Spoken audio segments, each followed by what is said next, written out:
Senle sahil boyu tenha gezirem, dalgalar derdimi dinleyir mənim.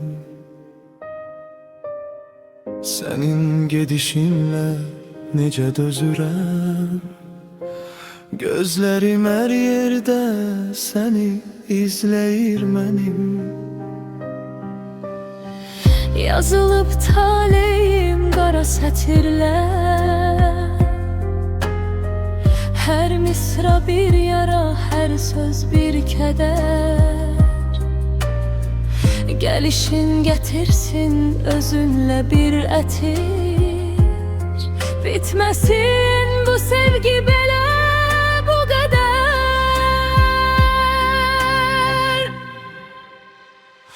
Daha tez gel, sonu çatmasın eşkin.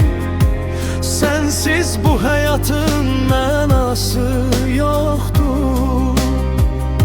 Yüreğim yaralı, ruhum perişan. Senden başka kimese pənahım yoktur. Qayıt ne olar, terk etme beni.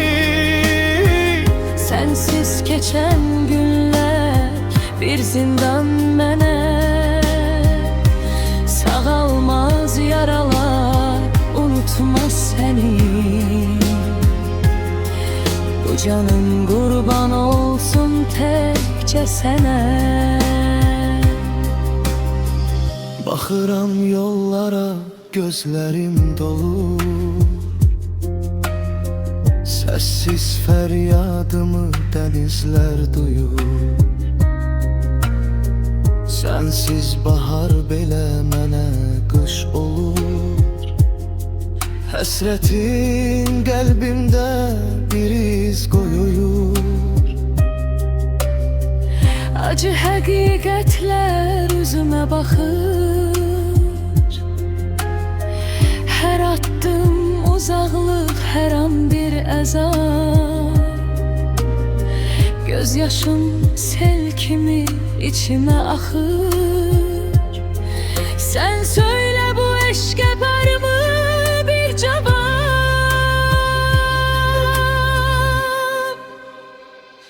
Daha tez gel, sonu çatmasın eşkin. Sensiz bu hayatın mənası yoktur. Yüreğim yaralı, ruhum perişan. Senden başka kimese pənahım yoktur.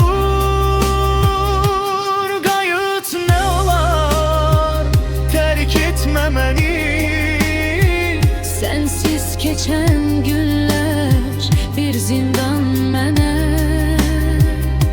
sağalmaz yaralar unutmaz seni. Bu canım kurban olsun tekçe sənə.